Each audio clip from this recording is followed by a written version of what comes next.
I'm Shane. And I'm Alex. And this is Race Per Minute. Hello, and thank you very much for joining us for the Race Per Minute podcast. It's time to discuss the Formula One Rolex Gran Premio del Made in Italy del Emilia Romagna 2022 Grand Prix race. It's the longest race name on the calendar, surely. It has to be. And nothing says Gran Premio quite like Shane recording from a summer house in April in the United Kingdom, which is, Shane, welcome to the new look. Yes, this is my temporary podcast studio for the foreseeable future. I'm currently in between houses, and if anyone else is moving house in the UK at the moment, it's taken some time. So I'm living with the in-laws, and I've been donated the summer house for two reasons. For the podcast, because it's 9 p.m. and the household wants to go to sleep, and because I've got COVID. So I spent a lot of time in here, and I was still late turning up to this session. So swiftly moving on. So it's all luxury for this podcast, which is great. So let's jump into the weekend, which of course included the first sprint of the calendar. Now, of course, we did have traditional qualifying, but it didn't really have the same weight that it normally does, because of course there's going to be a sprint after it that's going to set the actual grid for the race. Obviously Max Verstappen on pole did an excellent lap, but the whole thing was also a little bit messed around the mixed conditions. Similar to Australia, we had quite a few accidents. Norris beached it, didn't he? That brought out a red flag. Yes, Sainz put it in the wall in Q2, which was that was a bad start to another bad weekend for Carlos Sainz. There was a few surprises in qualifying, but it didn't feel, because it was going into a sprint and instead of the actual race, you weren't like going, oh wow, look at this slightly, Kevin Magnussen starting P4, what's going to happen? No, there's going to be another sprint where it's going to affect his overall results. Yeah. So, I don't know, we can talk about that in a minute when it comes to the sprint, but we also had both Mercedes out in Q2, neither of them managed to make Q3. And so it was a little bit up and down across the grid for qualifying. I don't know if you want to add anything for, I was going to say Saturday, it was of course Friday. Yeah. I got the notification through for the highlights on my phone from YouTube, and I was like, qualifying? You're like, what day is it? Friday. Oh. And then you remembered it's your favourite weekend of the year. It's sprint race. It's the first time for 2022. I really like Imola as well. I like this track. Yeah, I love the track. What did I think of qualifying? I think it was quite good. It was very interesting watching Max and Charles go toe to toe for the fastest lap. Max obviously was quite slow coming out of the pit lane, wasn't he, for the final run, which obviously put Charles at a disadvantage. I think Ferrari wanted 2 runs and Max only wanted the one, so it really benefited Red Bull there, which is fair enough. It's fair game to deploy those tactics in qualifying. It did feel a little bit underhanded though, because like you said, we've got Kevin Magnussen in P4, which is crazy. Imagine if he started the race in P4. Oh no, wait. We've got to do a 21 lap race tomorrow where the slower cars are going to drop to the back of the grid and the faster cars are going to move up to kind of like almost rebalance qualifying. For those heroes who did a great job, like Kevin Magnussen, Fernando Alonso, and Daniel Ricciardo putting it in 3rd, 4th, 4th, 5th and 6th. They all started to drop back a bit because there was faster cars going through, like Sergio Perez and Carlos Sainz. So, yeah, it's just your sprint weekend things, really. I'm not quite sure how I feel about the whole situation. I'm still on the fence. But I'm sure we'll talk about the race as well. Well, just moving on to the sprint more specifically,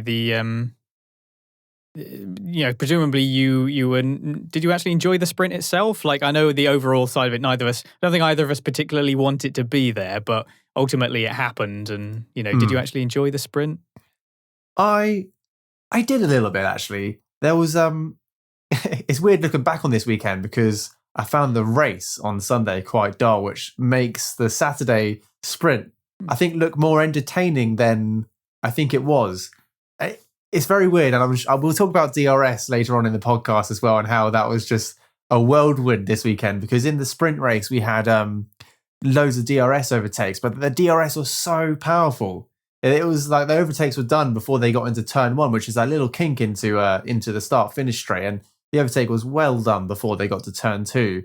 And then if you switch it to the race where we didn't have DRS for, I think, 34 or 35 laps, there was very little overtaking. But there again, when the DRS was activated eventually, there was still very little overtaking. So I'm really not quite sure what to make of that situation. But I thought the sprint race was okay, given that we've had what we've had before. We've had some pretty dull sprint races, and this was slightly more exciting. I think that it might be the best sprint we've had of all of them so far. In my opinion, I think that it was the whole DRS thing. I'll save that to afterwards because we definitely need to have a conversation about DRS again. I thought Haas hurt themselves by starting on mediums. Don't really understand what that was all about. Strange really decision. Strange. They probably thought that the conditions would dry up and such, because it had been raining, so it wasn't mixed conditions. It was actually dry for that thing, but it had sort of potentially affected the surface of the track or affected the way the temperature was on the track because it was quite sunny. Or something like that. I don't really understand. They were talking about the conditions on track and how they were going to try and use the mediums to go longer because they thought the softs were going to run out. Was there a safety car on the sprint race, lap 1? There was a safety car as well, which probably also made it worse for them even more so. Absolutely. And then that just really seemed to hurt them. They didn't gain anything from that. Magnussen also, staying on Haas, he had that sort of crazy weaving right at the start. Yeah. I thought that was really dangerous. And I can't believe it was just noted. It wasn't even investigated. Like right at the start of the race, he was weaving with a whole bunch of cars behind him, like close by. Yeah. Because I think Alonso was pretty close behind him and they almost came together. Yeah, it was genuinely pretty dangerous. I'm very surprised nothing happened with that. Zhou went off with the safety. That was what caused the safety car, wasn't it? He had an incident with Gasly. Yes, and then Gasly wasn't too happy about that. We did see a nice move by Ricciardo on Magnussen as well. Magnussen getting a lot of airtime here. He was P4 at the start, I suppose, and he did start on medium, so he was only going in one direction. Yeah, and then by the end, we sort of had Leclerc. He ran out of tyres, and Verstappen took the lead. You know, Verstappen had taken better care of his softs, basically. So it was okay as a sprint. It's probably the best sprint the most entertained I've been by a sprint thus far. I agree. Yeah. But still, like you say, it just took what was a very shaken up qualifying and just equalized it a bit more, made it more like what you might expect it to be instead of going straight into the race like that. And yeah, the whole thing seems incredibly unnecessary. I just don't understand why it's being done. Maybe it must be selling more tickets and getting more people involved. There must be a sort of material reason why they're doing it. But personally, I find it a little kind of pointless. I don't even just see it as, it's more racing. I suppose, yeah, it is more racing, but it's not just having a race. It's also what's at stake. That's why they call it a Grand Prix, big prize. It's what's at stake. And every time you just have these little itty bitty races, it's racing, lessens the weekend, doesn't it? Yeah. What do you feels like there's less at stake each time. Speaking of prizes and obviously that Grand Prix attracting so many points, what do you make of the new point system for sprint? Obviously P1 receiving 8 points all the way down to P8 down to 1. We were going to talk about this last week, but we both weren't quite sure how it was going to work out, if they had changed it or not. But they have done. And what's your thoughts on the new point system? I can only assume that this is part of what they're trying to do to make the sprint race more impactful by giving more points away. But I guess I'm kind of biased on this because to me it puts more focus into a place where it's not needed. It's just adding more points into that situation. But I guess I don't mind that there's more points up for grabs. It does give midfield teams, I suppose, more of a chance to score, especially. And it's fine. They're adding more points to the sprint. It's fine. Don't feel too strongly about that change. It's okay. Yeah, fair enough. So that was the sprint. Let's move on to the actual race because there's far more interesting things to talk about when it comes to actual racing. You go first, Shane. You take the first one for this. Okay, well, thank you very much. I wanted to talk about Mercedes, and I said that with a little bit of a surprise because actually we haven't talked about Mercedes very much this year because of the situation they find themselves in. Whereas last year and the year before, they were always the conversation point. But it's been an interesting week for Mercedes. I'm sure you agree. George Russell did a pretty good job and managed to bring his car home in P4 after starting in P11, so gaining 7 positions.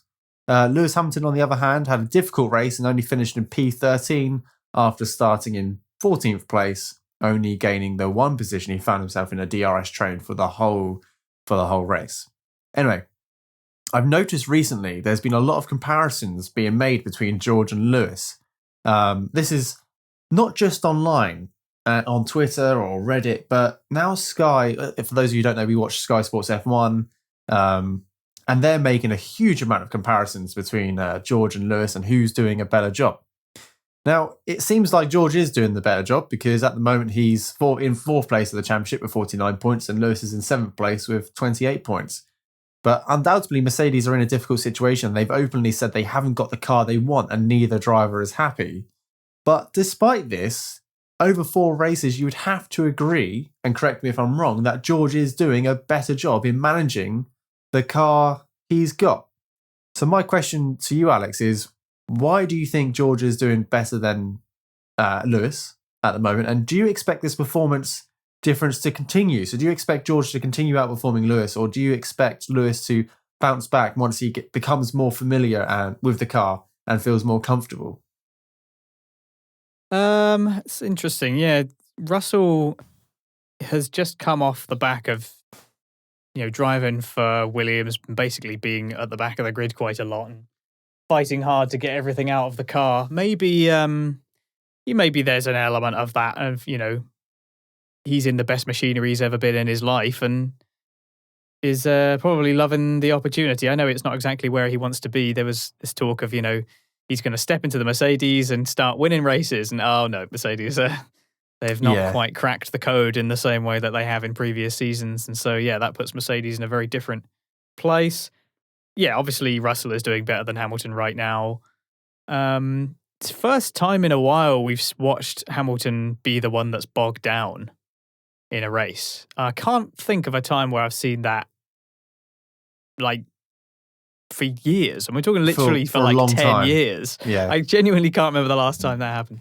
I think it's important not to get carried away whilst their current form, obviously Russell is very much on top. It's important not to get carried away. And, Lewis Hamilton's a 7-time world champion. He's an incredible driver. Like, he's obviously struggling with this particular car. He's already said that he doesn't like driving this particular car.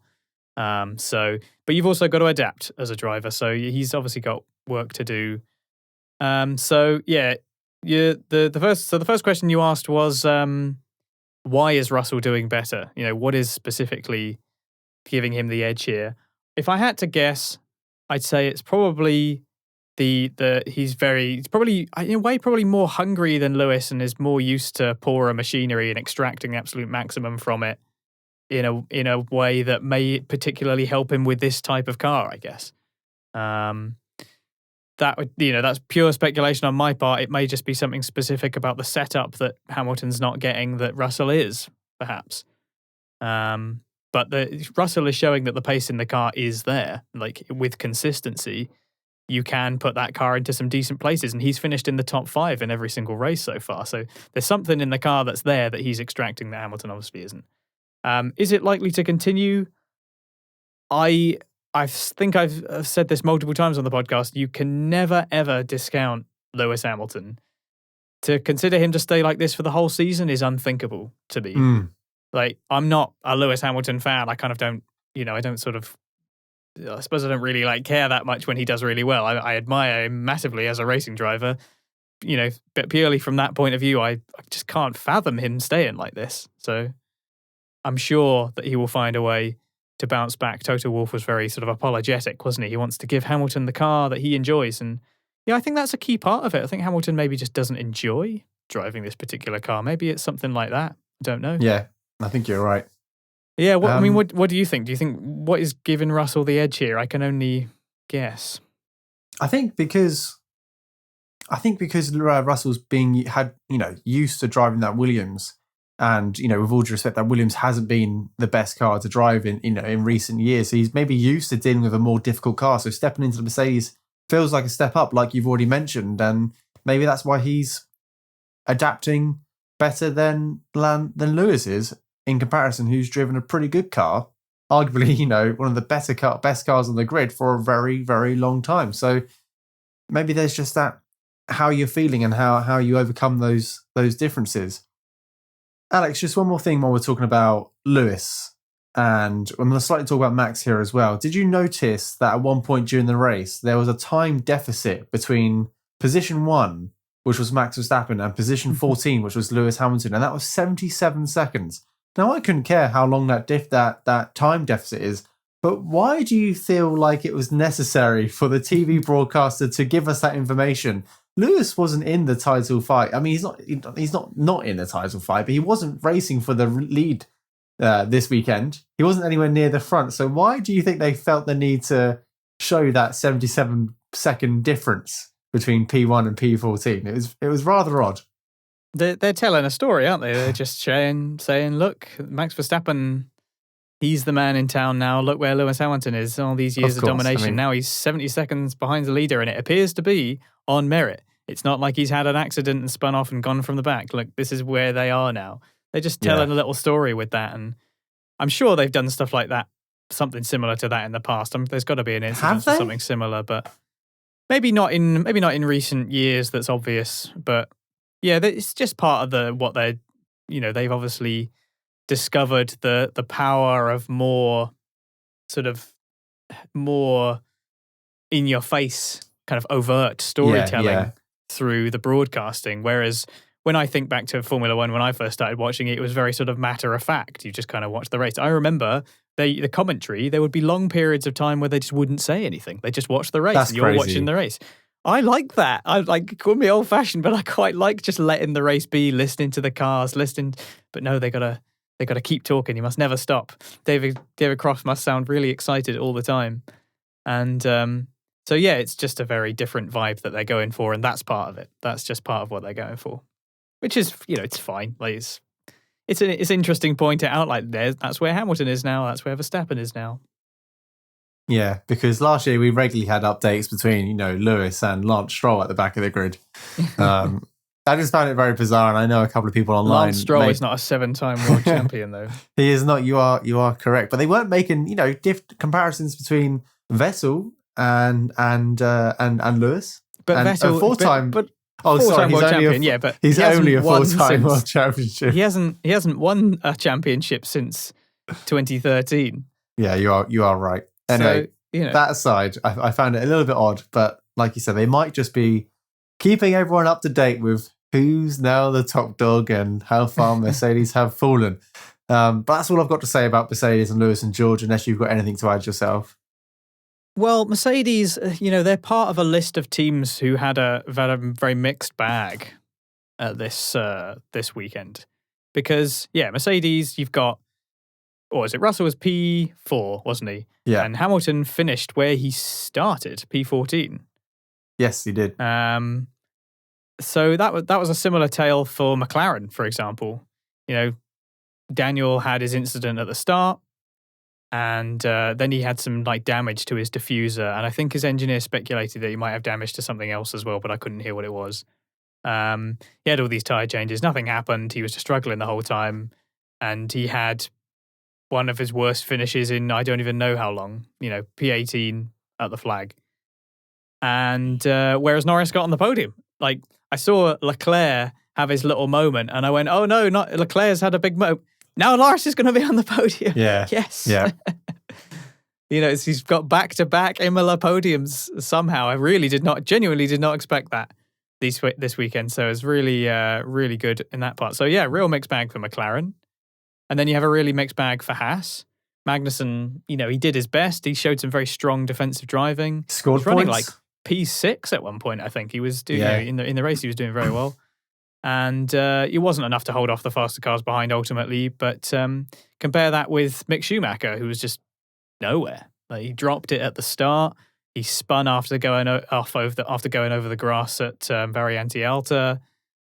Remember when I said a strong teammate like Magnussen might reveal a little something about Mick Schumacher? Yeah, you did. He was just nowhere in the race, really. He only had himself to blame for all of that. And Has another he scored team points this year, Schumacher? I can't remember. No. We'll get onto that. We'll get onto that later on.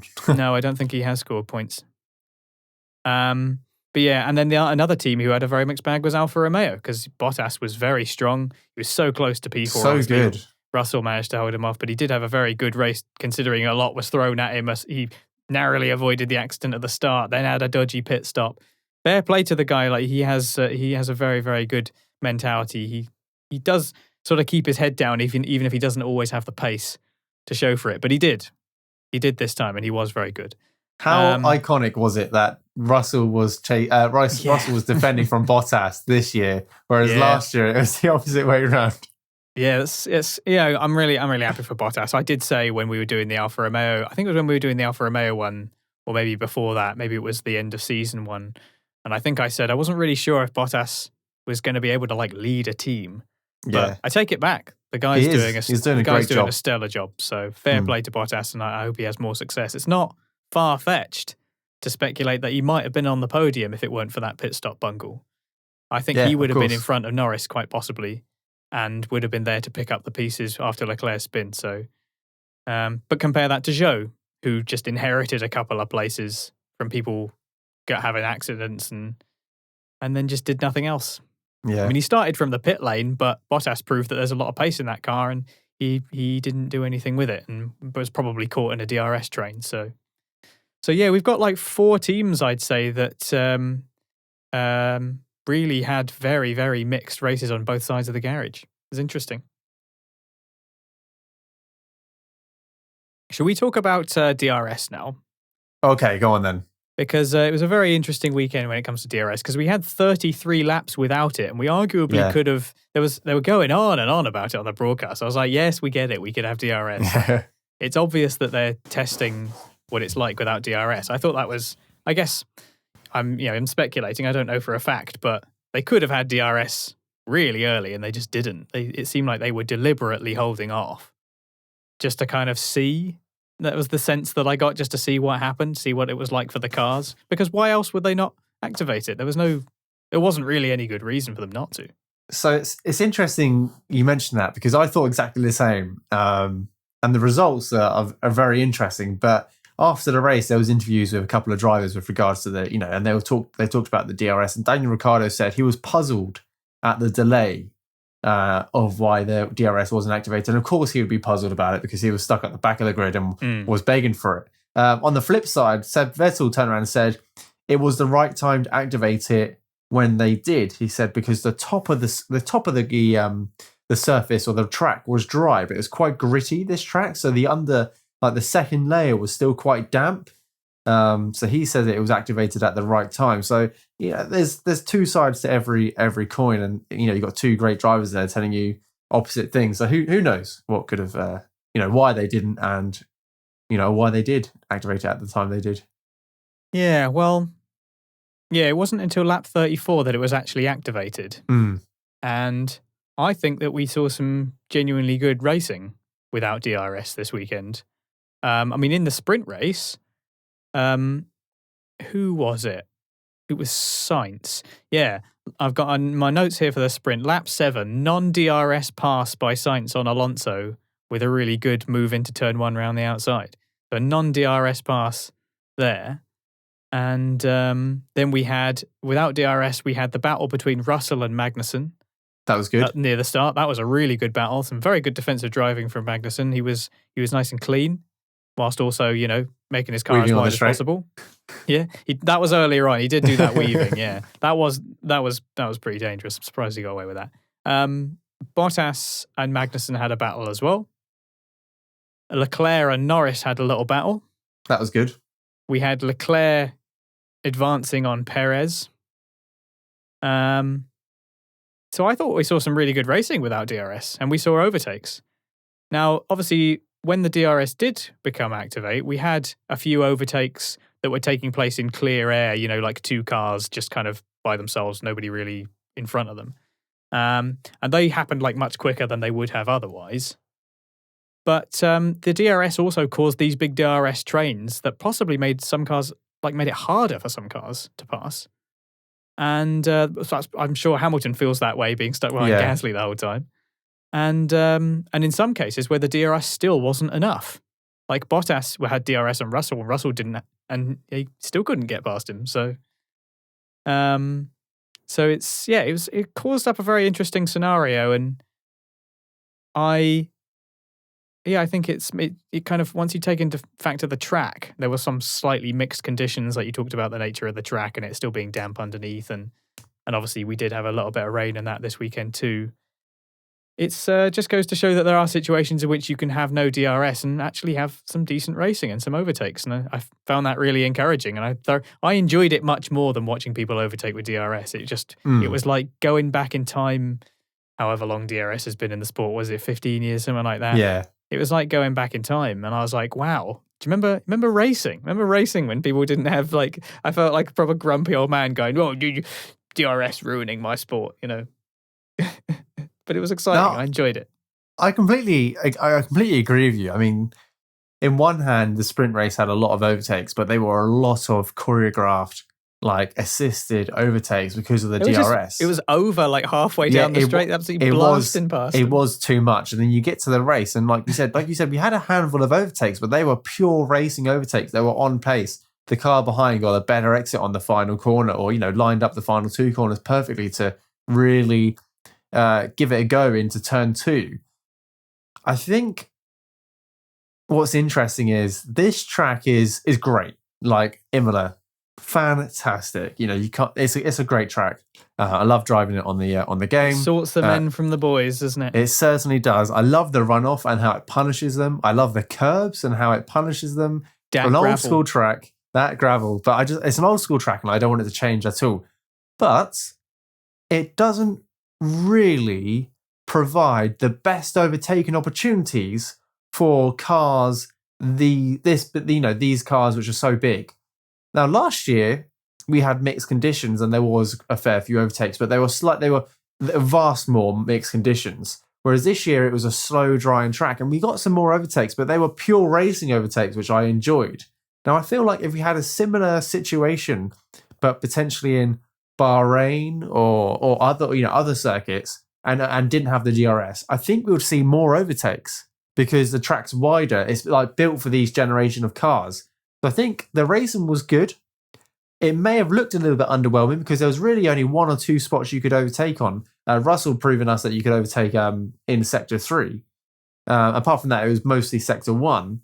But maybe a slightly different track in the same situation, we would have had more overtakes without DRS, and it might have started to change people's minds. Because I'm certainly on the fence of DRS is helping overtakes, so let's keep it. Whereas I know you, Alex, you're like, we never used to have it, and racing used to be great. So let's try and get back to that. We don't need 4 DRS straights in Australia. Let's only go to 1. So there's obviously 2 sides to every story. But it was a very interesting weekend, and I think there was points made for maybe both sides. I'm interested to see where it goes for the rest of the year because we've got a lot of different tracks coming up. Maybe it'll be the case that certain tracks with the DRS will become too powerful and they won't have it at all the tracks. They'll only have it at certain tracks, maybe, or something like that. I just think it would be interesting to try and experiment with phasing it out if possible, because when it does become stupidly powerful, it does look a bit silly, I think. It does. When you have a car approaching like this, and they're getting closer, and the DRS opens, and they just sail past. It's absolutely ridiculous. You don't really get the fight into the corner. It's when it's too powerful, it starts to look a bit silly. Do you prefer DRS or back in the day? Well, not quite back in the day when you were watching Formula 1, but back in the day when I was watching Formula 1, ERS was a thing. And it was the energy recovery system. That was it. Or the kinetic energy recovery system. They could only use so much per. But you could deploy that whenever you wanted, whether it was on the exit of a corner or whether it was going. You could deploy that when you wanted. So it was more strategic. Whereas DRS is very procedural, and you can almost like what happened in Saudi Arabia with Max and Max and Charles when they were trying to outbrake each other before the was that Saudi Arabia? Yes, it was. Mm-hmm.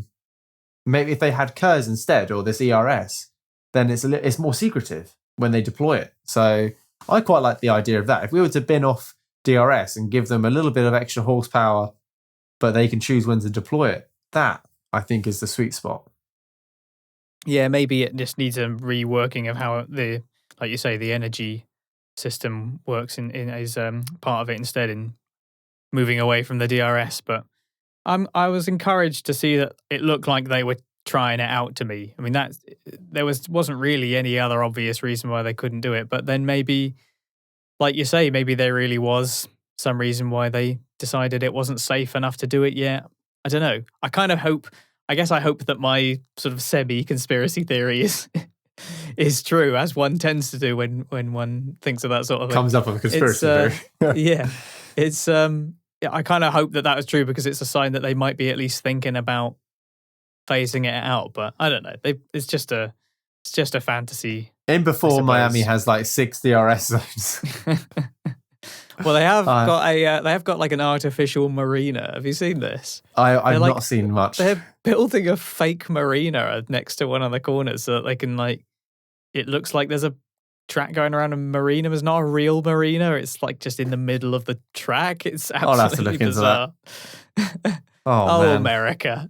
Oh, America. Oh, F1. What are you doing to us? Yeah, it's great. That's funny. I do like that. So let's move on from the DRS then. So yeah, interesting stuff going on there. What do you want to go on to next, Shane? Let's talk about Max and some comments we made last week about his title defense. Oh yeah, on the Rosberg memes. Yeah. So we spoke last week about Max Verstappen and how after 3 races, he was over 40 points behind Charles Leclerc. We both agreed how huge of a points difference that was so early on in the season, and that it was going to be a mammoth task to try and close that gap down over the next couple of months. After this weekend, the gap is now only 27 points, so he's dropped it by over 13. I think he was 42 or 46 points ahead. Anyway, he's closed that gap almost by half. So it's hard to argue that Max and Red Bull weren't perfect this weekend. Max was fastest in qualifying, finished P1 in qualifying, finished P1 in the sprint, and then finished P1 in the race. Do you think Red Bull have the capacity to claw back the championship after this race weekend? And how do you think Ferrari will be feeling after such a poor performance? Because just to jump back to what we said last week, how Red Bull had some clear reliability issues and Ferrari looked so strong on the races they have done. So obviously Max won that race, he finished, but Charles was right behind him, and the 2 races Charles has won, he's won it by some margin. So it looked like Ferrari had the upper hand and were unstoppable. Again, this is very early on in the season, but given what we've just seen with Red Bull and Max Verstappen, they have had a flawless weekend. He also got fastest lap in the race as well. So he couldn't score any more points if he tried. Is this a sign that Red Bull aren't just going to play second fiddle and actually they're going to constantly develop their car to chase down Ferrari? And maybe they've actually closed that gap pretty significantly already. Yeah, clearly Red Bull are not gonna settle. I think it's easy to get a bit carried away, isn't it, with Formula One? I think last week after Australia, certainly looking at it, forgetting the famous, Murray Walker maxim, anything can happen in Formula One, and it usually does. And of course, we're treated to a weekend after what's been going on thus far, where Red Bull score almost the maximum possible number of points across both cars. I think they were just 1 point off maximum points for both Perez cars. In the sprint race, I think, let him down. Yeah, that's right. Yeah. So, but he still did a very good job, but he just wasn't. Oh, incredible! He was just 1 point off where he should have been. But yeah, it's pretty crazy that Red Bull are dominating in the way they have. We had all these engine problems going on, and now this race, every single Red Bull powered car has finished the race, no problems, nothing going on there at all. It's like it never happened. And of course, they need to invent a sort of new type of Grand Chelem, don't they? Because he did even more than what one normally has to do to get a Grand Slam. That Max Verstappen, he's He's pretty good, isn't he? Yeah, He's without pretty doubt. good. And we were right in saying, I know last week we were a bit excited about the whole how well Ferrari were doing it and the Red Bull reliability issues, but I think it was 46-point gap between Charles and Max. With that isn't a lie, that's a fact. And actually trying to overcome that points difference across the rest of the season would be difficult. It's still going to be really hard. It's still going to be really hard. But with these sprint races, where there's an extra 8 points up for grab, and with Charles doing what he did, and we'll talk about Charles and his race weekend soon, I should imagine. Well, it's definitely down on my list of things to talk about. But actually, they've clawed back a great deal of points there. And if they have a couple more race weekends like this, and Ferrari drop the ball 1 or 2 times, actually, it's even Stevens all over again. Yeah, I think it's feeling not quite as far away, but I still think it's going to be really difficult because that car, that Ferrari, is just kind of ridiculous. And I think a track like Imola is so punishing. You just can't afford to make those kind of mistakes, and that's why it's great that we have tracks like this on the calendar. Yeah. And because it's obviously a narrow track, and like it's an old school track, and you got your gravel and you got all that, but it's also actually possible to overtake. So that was like a good mix. I'll be surprised if Ferrari have totally bungled it already, though. I just, there's something about Leclerc in general. Yeah, I think it'll be a tough one. But yeah, Red Bull are not going to settle. They're obviously going to keep pushing. They were buoyed as well by Perez doing a really good job. It was a very strong weekend. He did have 1 or 2 wobbles, but ultimately he got back past Leclerc after the pit stops and was just very solid throughout. Had just that was a great overtake. He was the fastest man on track on a couple of occasions in the race. He was braking on the wet side of the track to get that overtake done. I thought it was massively ballsy, and when I watched it, I thought this could end in disaster. But he finished it off perfectly. He really judged those conditions well. Perez did. And just a final bit to add to the segment about Max. He continues his streak of winning every race he's finished this year so far. Yeah, that's true. So find out next week. I think it's next week. Is it next week for Miami? Or was it 2 weeks time? It is. I think it's 2 weeks, yeah. Yeah, it's 2 weeks time. When was the last time Max Verstappen finished a race and wasn't P1 or P2 or... I can't remember. I mean, because last year he had I can only think of Hungary. I can only think of Hungary last year. Yeah, but that wasn't his fault. And he had to finish that race was a miracle. Barge board. Yeah, he was missing a whole barge board and still got it in the points, did he? He finished P10 or something. Yep. And it's a good job he did at the end of the day. It's a good job he did. He has these big moments. Yeah, that's true, yeah. He has these big moments and has these big incidents, but when he finishes the race, he's just there. He's just P1 and P2. This is like podium somehow. It's just there. It's an amazing moment we're living in Formula One at the moment, where we've got 2-3 drivers, but 4 drivers if you count both Ferrari and both Red Bull, who are very good at, just so good at competing. We've got 2 drivers fighting for the championship with 2 superb teammates as well, and who knows which way it will go. It's just it's an exciting time to be a Formula One fan, and I keep on wanting to watch the next race. I know I was dead against triple headers and double headers and all this stuff. But I want there to be a race week every weekend. I'm no shame. Pretty sure no one wants that because we don't have time to do the podcast every week, and then everyone else who works in the industry needs time off. But it's even like race weekends like this where it wasn't the best race this year, but it wasn't by any means a bad race. It's still exciting. There's still lots to be gained. It's good times for Formula One. Yeah, the level of talent on the grid is pretty incredible. So good. So it's just all down to the machinery.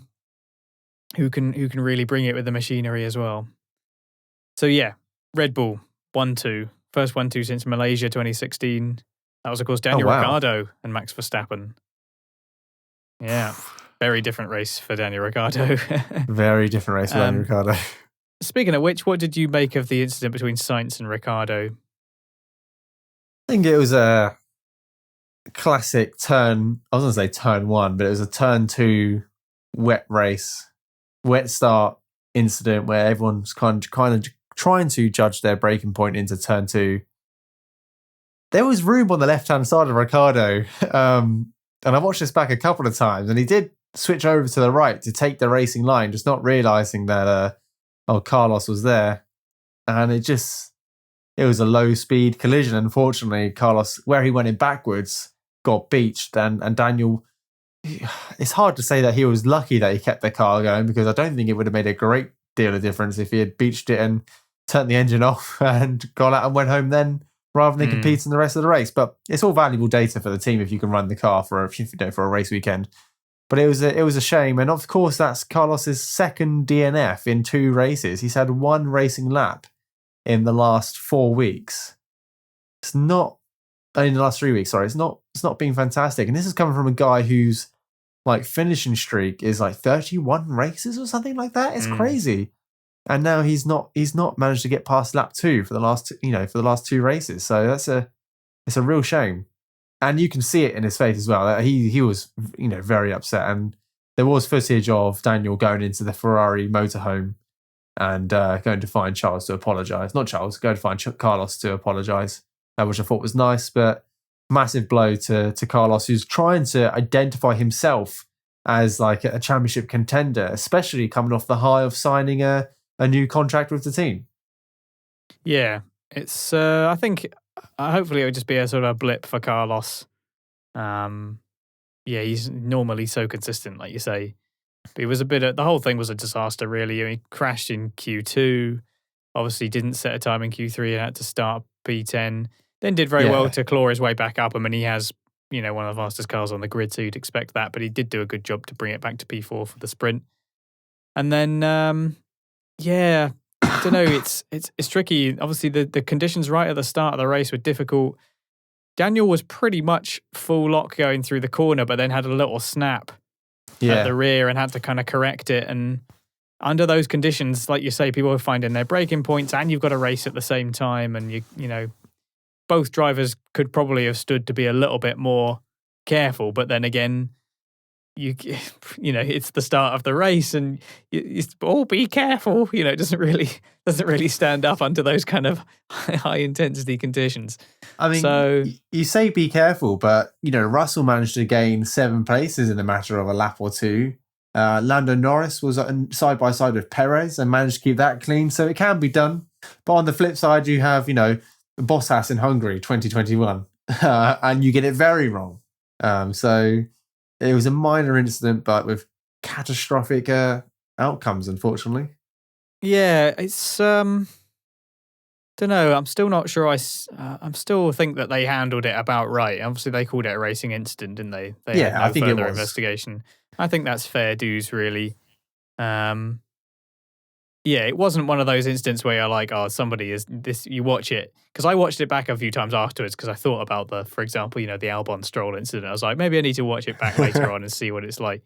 And I watched it back, and it really didn't seem that bad. It wasn't like he lost control of his car and hit him or something. So, he just had a snap, like you said, and went to go correct it. And unfortunately, there was a car there when he did correct it. And it's also like an unfortunate place. A lot of it involves quite a lot of just unfortunate positioning at that time. It wasn't just bad racing. It was just. It's halfway through a chicane, isn't it?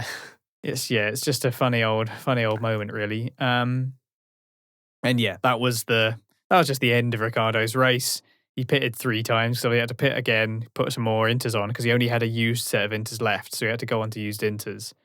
And Hamilton started on used inters as well, which was maybe he just didn't have any sets left either. I don't really know. But anyway, Ricciardo was the first person to go on the dries. They gambled with that. Somehow that just did nothing.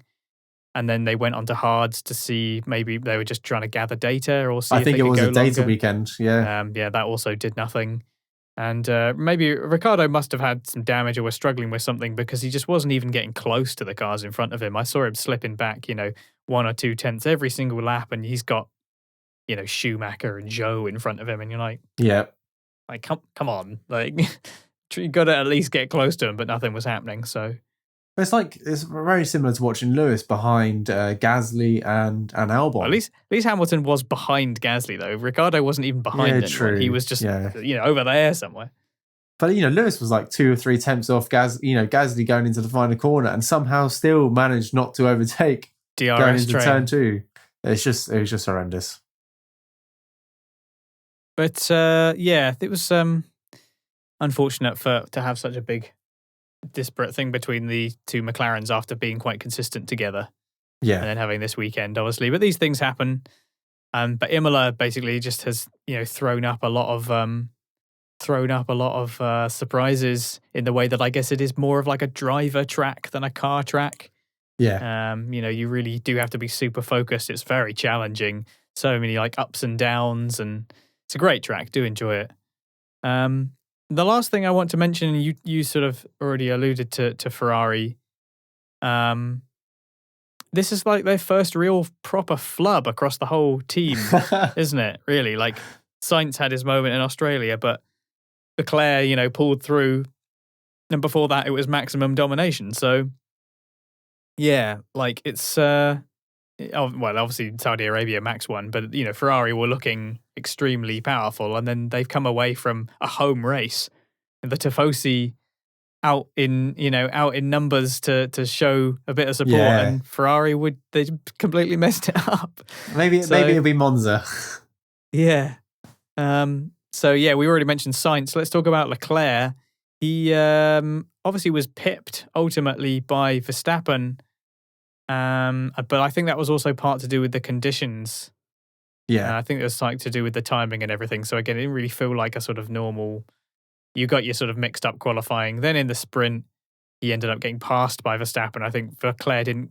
Leclerc was being quite aggressive overall. Like he was really going very anti-alto with the sharp right-left chicane. Oh, goodness. He was flying over those curbs over and over and over again. Yeah, he really was. He obviously thought that he had found a line where, it might be kind of taking a bit of a risk, but he could probably try and just carry more speed through there. Maybe that was doing more damage to his tyres or getting on the curbs more. I don't really know. But he was generally being quite aggressive, and it didn't seem to pay off when it came to the sprint. And then, of course, when it came to the race, he was chasing and just lost it. Just went over the curb, tried to correct. It was too late. He was like basically in the air for a second. So what happened? So he was sat in P3, wasn't he? He was chasing the two Red Bulls. Ferrari saw an opportunity to box Charles for a fresh set of softs and go for fastest lap, and then re-overtake Norris to take back the third place. Because I don't think there was enough time for him to come out in front of Norris, or was there? He was behind Perez. Behind Perez, yeah. Yeah, when he came out of the box, when he came out of the pits? Yeah, I think he boxed for softs and then chased and used it to basically try and get that to chase the Red Bulls, but the Red Bulls both responded. They also boxed for softs. But Leclerc was fast, he was catching, because I think at this point he had got past Norris. At this point he was in P3 and was chasing Perez. They wanted fastest lap as well, didn't they? I think it was very clear that they were doing that as well, yeah. The Red Bulls were out in front. He wasn't making any ground on him, so let's go for fastest lap. Now, I thought this was a bit of a risk, and I know the Sky Sports commentary team were thinking the same thing, is that actually you're sat in P3, you're going to lose 7 points to your championship rival. No, is it 7 points? I can't remember for the life of me. What does P3 get in the championship? Is it P3? It gets you 15. I had to think about it for a second. You'd lose 10 points to your championship rival if Max finishes first. In Ferrari's head, they were going, but we can lose 9 points if we get fastest lap. And they gambled it. And I didn't feel like it was a necessary gamble. I felt like this was very Ferrari when Ferrari were making strategy calls for Seb, and Seb was trying to, basically doing all the strategy in the car himself. Yeah. Because Ferrari had no idea what was going on. It had a little bit of a glimpse of that. I was like, well, why are we boxing Charles? He's comfortably sat in P3. It's been a question, it's been a risky race with regards to the damp spots on the track. We've lost 10 points, but we'll bounce back next week. Why? I just didn't see the need so early on in the season to box and risk it all for an extra point, because ultimately what happened, and again, this wasn't Ferrari's fault because Ferrari weren't in the car driving. It was Charles who went over those curves quite harshly and spun the car. But maybe he wouldn't have done if he was just told to sit comfortably in P3 and nurse the car home. I just feel like it was a mistake, but a mistake on a strategic level as well as a driver level. Pride comes before a fall, maybe. They just thought that they had it and they could make it happen. And then, so Leclerc's aggressiveness ended up having him fly a little bit too much over that chicane and ended up in the wall, had to box again. Did pretty well to take a few positions back, but ultimately only ended up with 6th.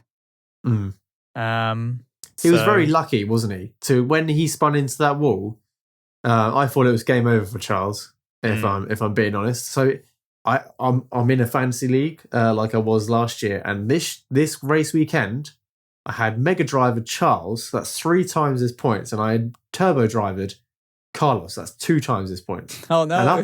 And honestly, what a shambles! It was bad enough when Carlos went off in lap 1. I thought, don't worry, because Charles will bring this home in P3 and I'll score a huge amount of points over my friends. Ferrari master plan. Oh. Yeah, I was taking the mickey out of quite a bit. It's the last time I put all my eggs in one basket. But yeah, a mistake nevertheless. I think personally a bit of both from the driver and the team. Not a good day to be a Spanish Formula One fan. Because Alonso also, he had a tap from, I think it was Schumacher, wasn't it? It was Schumacher who hit him at the start. And then his car started falling apart. He lost so much bodywork. It was quite remarkable. And he was on the radio saying how bad's the damage, and the engineer was like, "It's quite bad." It's pretty bad. I was like, "Yeah, that's one way of putting it. It is quite bad." Your engine's hanging out, mate. Yeah. I can only assume this is all part of El Plan. El Plan. I'm sure it'll come to light. You know, I wouldn't rule it out Any day now. But yeah, so tragic day to be a Spanish Formula One fan, unfortunately. Tragic day to be an Italian Formula One fan. Well, Alfa Romeo, Bottas was there. Oh, true. Yeah, very good. He saved the day. And Tsunoda did well as well. Tsunoda had a good race. Well. Yeah. So it wasn't all bad, it wasn't all bad for Italian teams. For the Spanish fans. Yeah. Crippling. Right, you've heard from Alex and I, and now we're going to hear from you guys in our segment View from the Stands, where you guys can tweet us, email us, or send us a message on various different social media platforms about the race or about Formula One in general, and we'll collate all your messages and questions and we'll answer them in the upcoming podcast. So let's start with a regular contactee, Daniel Fergie25, and Daniel has said, what do you make of the racing between Russell and Bottas during the closing stages of the race? Do you reckon another lap or so Bottas would have got the job done, or did Russell have it in the bag? I love these questions because I'm always the person who goes, 2 more laps, that's all it takes, or 3 more laps. It's always 1 more lap than the lap counter itself. But what did I make of the racing between Russell and Bottas? I thought it was very interesting, especially after what happened last year. I had flashbacks in my head of those two coming together into turn 2 and then Russell giving Bottas an old tap on the head. And I thought, imagine if it happens again, it'll just break F1 Twitter. But I thought it was very good. I thought it was very clean. Bottas was trying very hard. Russell just had the measure as him. I don't think any more laps in the race would have helped, because I think it was just being managed correctly during the race itself. Russell, I mean, he's turned around and said he doesn't know how he got P4, but he ended up in P4. And Alex has already alluded to in the podcast that if Bottas didn't have that botched pit stop, it may have been the other way around. It might have been Russell going back onto Bottas for a second time in a row. But I thought it was very clean, very good racing. And, it made the race exciting, that there was always that potential that something was going to happen into turn 2, whether that overtake was going to happen. And because we're F1 fans, we've watched it for a couple of seasons, we knew kind of the psychological battle between those two drivers as well. I thought that made it quite interesting. I don't know if that's me reading into it too much, but there was definitely more than one way to look at that battle with those two drivers. I think that Russell was holding on pretty firmly. Bottas never really got close to getting a move done. He just was never quite close enough by the end of the straight. I don't know if it's because he couldn't get a good enough exit out of the last corner, and because obviously the DRS we saw was very powerful, but you still also have to be a certain distance in order to be close enough, unless you have a serious mechanical advantage. So yeah, I think Russell was holding on pretty nicely. But like you say, the narrative surrounding it is very exciting, and Bottas looking like he's incredibly made the right decision. But thanks very much, Daniel, for your question. Unfortunately, there weren't any more laps to do anything with that with. Now let's hear from our Race Per Minute legend, Dave Doherty. Thanks for getting in touch. And he wants to know what we think about Aston Martin's race, which is a good question because I don't think we've even mentioned them yet. What is there to say about Aston Martin? Well, they were there. They were at the race. They also raced. They scored points. They scored some points. So, yeah, good for them. That's about it. That's about all I have to say. Well, their rear wing is no longer green. Their rear wing is now black. There you go. And that's because they've got rid of the paint to try and save some weight. They need it, don't they? The McLaren as well. The McLaren's livery has changed quite a bit since launch because of the weight gain. Maybe we'll talk about Williams in a future podcast. But Alex, was Aston Martin's fortune luck, or is it a step in the right direction? Have they made some updates, or was it a very specific type of race type which helped them get secure points this weekend? To be fair to them, Vettel started P13 after the sprint. So they, when it came to the sprint, I think they both stayed pretty much where they were. In fact, Vettel, I think, lost places. Yeah, and Stroll ended up where he started. So nothing was really going on there. But once you factor in Ricciardo, Sainz, Alonso... Oh, yeah. Was Schumacher in front of either of them? Because they might have just inherited quite a few positions. Mick Schumacher was in front of both of them, so he lost the positions as well. So, yeah, they kind of managed to maintain a good enough pace to hold on to their positions, inherited a few. I know Vettel overtook somebody at some point. I think it was Magnussen. I remember him overtaking. I think that was the one overtake from Aston Martin I do recall from the race. Yeah, I don't really remember much of them from the race. They were very nondescript. But yeah, they finished in the points, so fair play to them. They do seem to have a habit of doing that, especially Stroll. He'll just kind of not really be present the entire race, but when you look at him, he started P16 and finished P10 or something. And you're like, yeah, fair enough. Got to the end, grabbed some points. Sometimes that's the best that you can do with what you got. Fair play. Yeah, making the most out of the situation they've been dealt. So that's Aston Martin. Thank you very much, Dave, for getting in contact once again. We love your questions every week. We look forward to them. Moving on to a new contactee, I believe it's at Mark11. Mark11, have we heard from Mark before? I don't think so. I don't think so. And Mark has said, what are your thoughts on Fernando Alonso so far this season? He seems to have so much potential. Each race, there is something which goes wrong. Can he win a race this season? And I'm glad this has fallen on me because, everything you said, Mark, is correct. Fernando Alonso has been great this season. I think where did he qualify this race weekend? I'm going to quickly have a look at the statistics. I know he did it really well. I think it was P5 on the sprint. Are we talking about traditional qualifying? Because he qualified P5 in the traditional qualifying and ended up P9. Sprinted in P9. And then race result, he finished...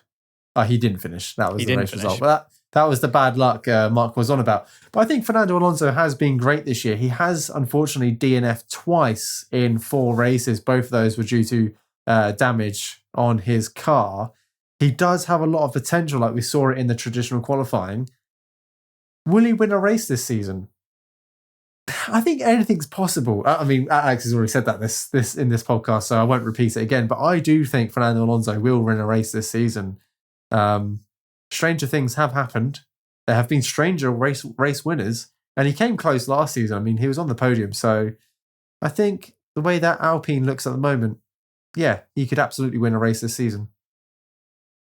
The Alpine could surprise. It certainly feels like it's a little bit more competitive relative to the rest of the field than it was last season. But yeah, Alonso did okay in Bahrain. He finished in the points. I think he was P8 or P9. And then Saudi Arabia, that's where his engine went pop. Yeah. And then Australia, I recall him having a problem there. He did okay with qualifying and then lost a load of positions, and I can't remember exactly why. But it's Fernando Alonso. I mean, what is there to say? Like, this is, there's no doubting his incredible ability as a driver. So, yeah, when you say that he has potential, yeah, absolutely. I mean, he's Fernando Alonso. But it's the team that's probably holding things back in places they maybe need to figure out technical gremlins. There's definitely potential in that car.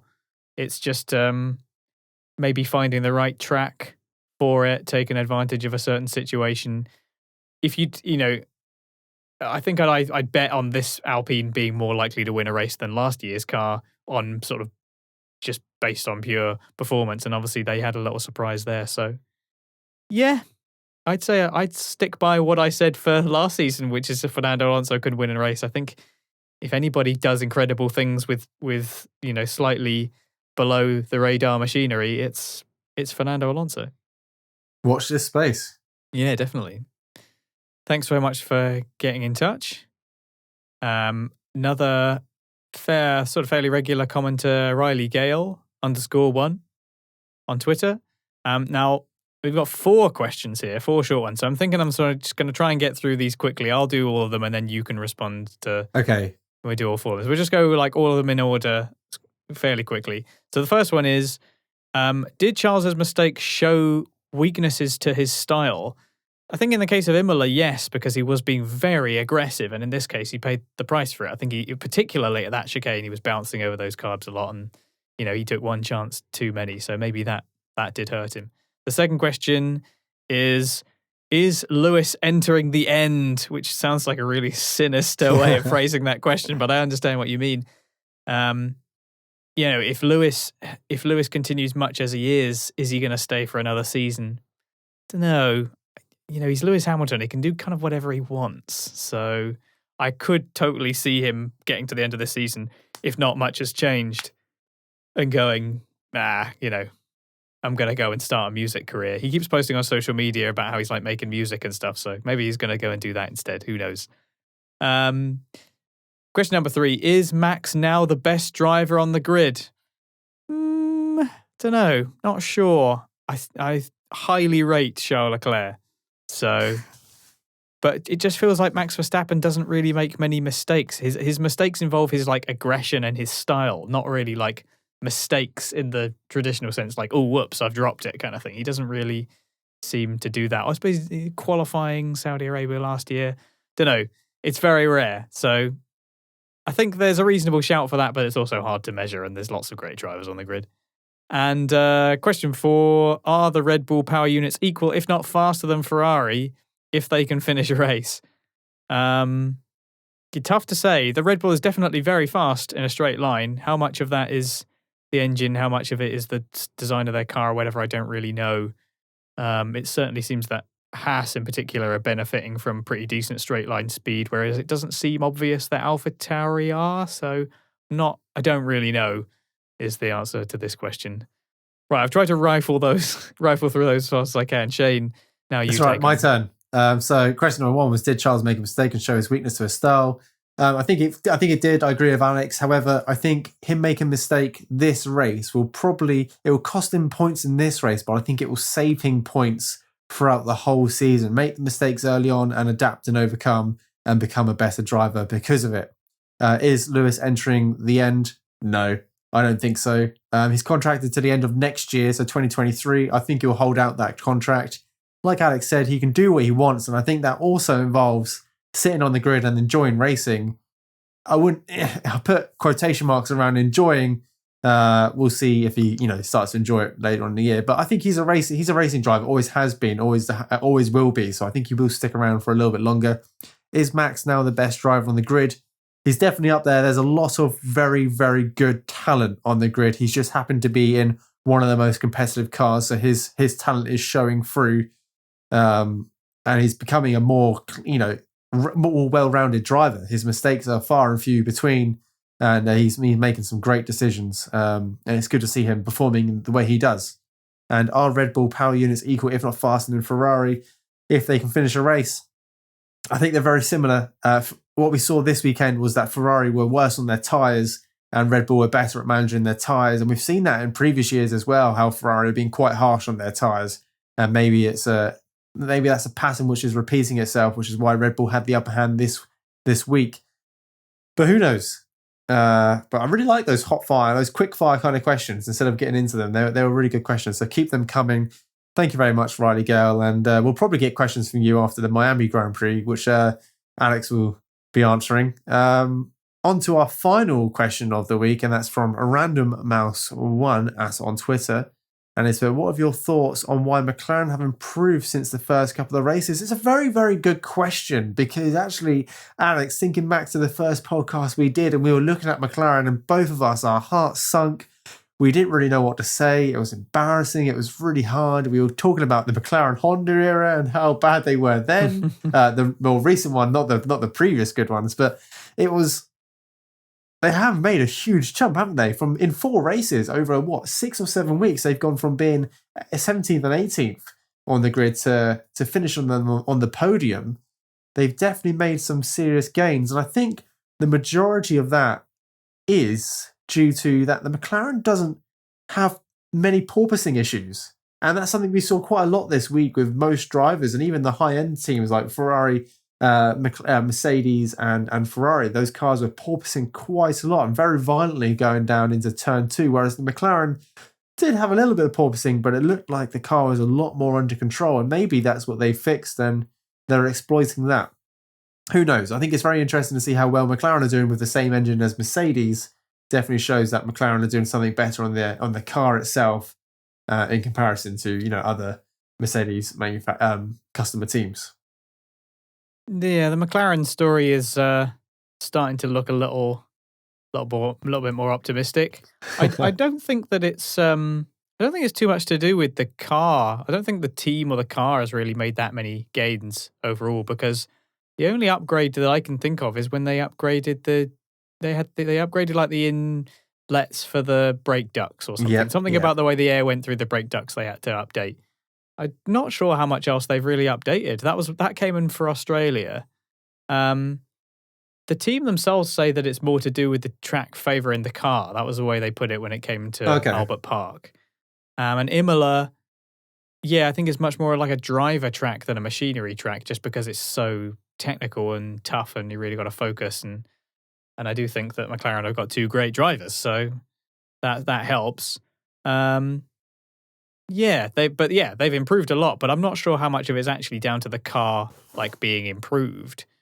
I think it's just taking advantage of the situation, and maybe the track's favouring the cars a little bit more, being a bit more driver focused, not being sort of having super long straights that you need to negotiate. And maybe the lack of porpoising, solving certain issues there has helped as well. But I'm not entirely sure how much of it is to do with the car, because I don't think that much has changed on the car, really. But it's great that they're doing better, much closer where they should be. I hope that they just keep updating it and keep improving. And to sneak onto the podium, I didn't expect that at all. I'm really glad that Norris has managed to nab another one. It's almost become like feels like a more common occurrence seeing Lando on the podium, so it's great. And hopefully Ricciardo can bounce back. It must have been the damage or whatever. I find it very hard to accept that Ricciardo really was that slow relative to everyone else without struggling with something, because he was not just at the back, he was just miles behind. He was out in the weeds. It was pretty embarrassing. But thanks very much for your question, Random Mouse 1 on Twitter. And we got quite a few questions. Do appreciate that. So thanks for getting in touch. Right, let's talk about driver of the day and championship standings. Shane, who was your driver of the day? It's jumping straight in driver of the day, you're throwing me right under the bus. There we go. I've got my notes. So the actual driver of the day was Verstappen? Yes, it was Verstappen. Yeah. So I've got a couple of well-rounded drivers this week. Mm-hmm. Max Verstappen's at the top, and clearly he got driver of the day. He had a flaw this weekend. He scored maximum possible points across all the points, paying sessions, which is fantastic. And even those who didn't score any points in those qualifying, he still topped anyway. So a flawless weekend from Max Verstappen. Shout out to Lando in P3. Had to be in the right place at the right time, but managed to keep on the track. Didn't make any mistakes. It must have been a bit of a lonely race for him, because he was in 4th place for quite some time, just behind the 2 Red Bulls and the Ferrari. quite a considerable amount of time behind them, but he kept his head down and did what he needed to do. Ford George finishing in P4 and gaining 7 positions was pretty heroic, and in a car which is clearly underperforming, he did a good job.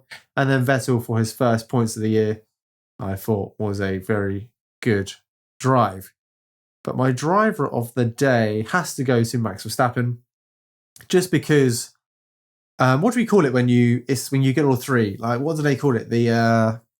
When you get all 3. What you mean, pole, fastest lap, and win the race? Yeah, a Grand Chelem. That's a Grand Slam. Or Grand Slam, basically. Yeah. Yeah. But he went and did more this weekend, which I thought was incredible. So a Grand Slam is really impressive. And to do something, to go further than that on merit, I thought was even better. And usually I try and shy away from giving, the most popular driver or the person who won the race the driver of the day. But actually, his drive was completely flawless. And I thought it was a step above everyone else on the grid. Yeah, giving it to Max Verstappen. I always say how the driver of the day for me is always like I try and do unsung performances, like unsung driver of the day. And Max Verstappen already got absolutely everything that he could, so I feel like he doesn't need driver of the day because he already got everything. But yeah, you're right, he was flawless. He was really incredible and demonstrated his talent, demonstrated why he's world champion. And yeah, it was a pretty astonishing stuff, really. We didn't really see much of him the whole race because he was just out in front. He was just in his own little world. He was doing what we've seen Hamilton do so many times for multiple seasons. Yeah. So yeah, it was special stuff. And lots of very strong performances. Like Tsunoda, for example, I mentioned earlier, it was good to see Tsunoda have a very positive race because he sort of struggled a little bit and actually made it happen. He went from P12 to P7. Obviously inherited a couple of those, but was racy. He took positions. Yeah. Bottas, again, very impressive. Lando, obviously, putting it on the podium, he was just so solid. He just didn't waver once. Like, much like Verstappen, he just had a really solid race, didn't make any mistakes, and just stayed in position in order to pick up the pieces at the end. I think I'm going to give it to George Russell, though. I think he had a really, really good start and took quite a few places and was very strong. He had strong pace throughout. He was struggling after they went to change to slicks. He was struggling with not being able to have the flap change that he wanted. So he was going to Yes, of course. He was dealing with an unideal setup situation following the move to slicks, and then held off Bottas at the end and seemed fairly confident with it as well. He wasn't hanging on by the skin of his teeth. I think it was pretty decisive defensive driving. So yeah, to started P11 and clawed it back to P4, and very impressive stuff. And the consistency that he's now shown, what is it, 5th, 4th, 3rd, 4th? Yeah. I think that's his results. It's amazing. That's brilliant. I mean, consider what Hamilton's doing. Hamilton's scored a point so far, I think. Yeah. So, yeah, I mean, wow. Very, very impressive. Oh, actually, no, Hamilton scored more points than that, hasn't he? He did all right in Bahrain. He scored 28 points overall, whereas George Russell scored 49. Yeah. Yeah, so, but certainly in terms of consistency. In the last 2 weeks, he's only scored 1 point. In terms of consistency, Russell is absolutely there. So, George Russell for me. Yeah, it's a very, very good decision. Let's look at the standings then.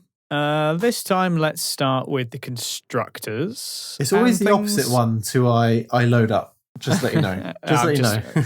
It's the world really is out to get you, Shane. I should point this out.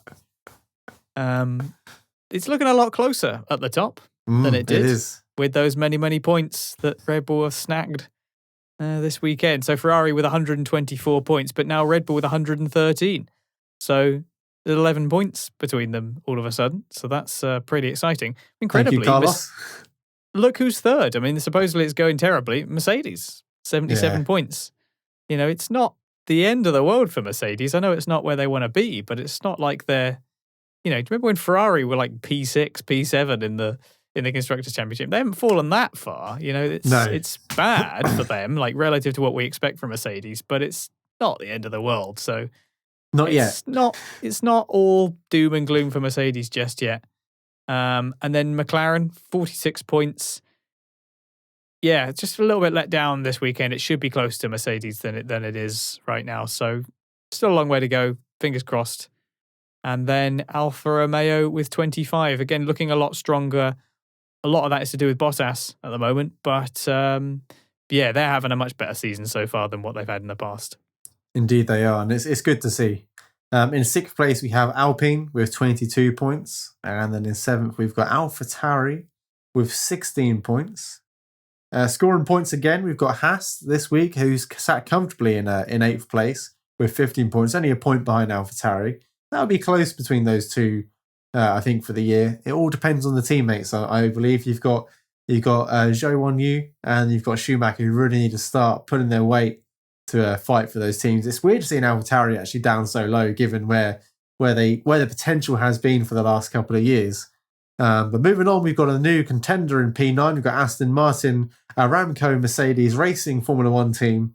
What happened to the Cognizant? Are they not Cognizant anymore? It's not on the official website. It's not on the website. Maybe they thought after the name of the whole race weekend, they might want to shorten the team names. So Aston Martin. Well, it's because Aston Martin are no longer Cognizant. Is that? I think it's just as clear as that, isn't it? Like... Clearly. So they've got 5 points after a double points finish this week.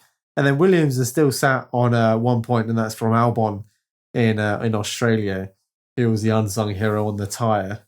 Let's move on to the driver standings, and I'll take you through the top 10. We've got Charles Leclerc still in the lead with 86 points, adding to his total, with Max Verstappen following closely behind with 59 points. So actually that gap is coming down. It's only 27 points difference now. Sergio Perez with 54 points and George Russell with 49 points. But Carlos Sainz, that's the biggest shock so far. After not finishing the last two races, he only has 38 points in comparison to his teammate, who has 86. Lando Norris has gathered 35 points, and Lewis Hamilton is sat in 7th place with 28 points. And who's behind him? Of course, it's Valtteri Bottas. Why would you want to change the pecking order of a lifetime? Who's sat in 8th place with 24 points. Esteban Ocon has got 20 points. And then Kevin Magnussen, on his return to Formula One, has got 15 points, which I just realised is the whole total for Haas's gathering. Yeah, and then Ricciardo in 11th with 11, appropriately enough, followed by Tsunoda with 10. And Gasly with 6, so the AlphaTauri's there in 12th and 13th. Yeah, I really thought AlphaTauri would be much stronger than they are. They are a little bit more nondescript this year, unfortunately. But Tsunoda did have a good race this weekend, so things might look up. Vettel with 4 points in 14th, followed by Alonso with 2, and Zhou, Albon, and Stroll all with a single point each. And then it's Schumacher, Hülkenberg, and Latifi yet to score. Obviously, Hülkenberg has just shown up to replace Vettel, so he's even doing better than Latifi, who's still racing. But yeah, Schumacher who had a shocker of a weekend. Yeah, it was. It was all sort of. Latifi has not really come to play yet, and neither is Schumacher. Really, I guess he's got fairly close, but it's close ain't good enough. Needs to start scoring some points, helping out Haas. And also, every single team has now scored. Yes. That hasn't happened for some time. So, yeah, that's nice. That's a good sign. It's a sign that things are a little bit closer than they were. You don't just have... It's not like, when the sport had, 2 or 3 teams that would never score and would just always be at the back. I guess you can kind of see why they want to limit the number of teams so that sort of stuff doesn't happen. It kind of helps keep things fairly close in what is supposed to be the sort of premier motorsport category. But yeah, that's the standing. That's how they're looking at the moment. It's obviously a little bit more, bunched together than we expected, especially after last week. Leclerc, the lead, has come down a bit. So looking forward to seeing how things develop. We've... still got a long way to go. And there we have it. That's the end of our post-race discussion today. Thank you very much for listening. Send us your thoughts or questions to us at RacePerMinute on Twitter. You can also get in touch at RacePerMinute.com. And if you're watching on YouTube, you can comment below and we'll do our best to get back to you. If you've enjoyed this episode, please give us a rating or a like. And if you like what we do, please consider subscribing for more wherever you're getting Race Per Minute. And if you really want to support the show and help keep the quality content coming, you can do by donating as little as £1 a month at patreon.com/RacePerMinute. That's race 4 done. We've got a 2-week gap now until the next race, which is Miami, a track we've never been to before. Is it finished? Has the track been finished? That's the first question, because I'm getting sick to death of turning up to these new tracks and then they're being sorted the day before. They haven't finished them fake marina yet. So, oh, goodness. So no, I guess. Yeah, well, hopefully it's all done and dusted by the time we roll up in a week and a half. But yeah, new track, new layout. Well, not a new layout, it's just a new track and new cars. It has the potential to be a really interesting race. It really throws up some just throws the grid up, doesn't it? If you're not quite sure, if you've got no historic data to go by, no one's really going in prepared. It's all simulation, and I doubt the simulations are even that great because no one's been there before. Yeah, it's like you say, new track. Got to give it a fair shake, see what happens. I can only hope that when they're making these new tracks in the current era, that they are taking the current era cars into consideration, which you would think should produce a good race. You know, that you would hope that they would be able to design it in such a way to go, how can we create something that draws on the advantages of this particular type of car? So hopefully that will result in a good spectacle, some good racing. It's difficult because obviously you have certain results like you do this week and you say, hopefully this person does better next week, and you kind of want everyone to have a little step up, but you can't have everyone have a step up. Someone's got to step down. Someone's got to suck. So oh, goodness. Someone's got to be last. Like, it's just an inevitable part of a Grand Prix weekend. You can't have everyone do well. So it'll be interesting to see who the winners and losers next week are instead. I think I'm expecting a big Leclerc bounce back. I'm expecting a big old bounce back.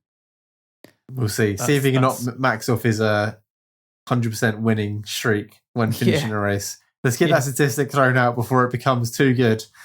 We'll be back to like season. Multiple engine failures for Red Bull or something. Goodness! Can you imagine? Back the other way. Yeah. It's going to be hot. Find out. You think? Yeah. Surely it's going to be hot one. So you'd like to think so. So maybe some extra strain on those engines, running at higher temperatures, putting an extra load on them. Could happen. Could be, because Singapore always used to, throw some reliability problems into the works because of how hot and humid that place was. So you would like to think, but you would imagine the same situation would occur in Miami. But watch this space. Indeed.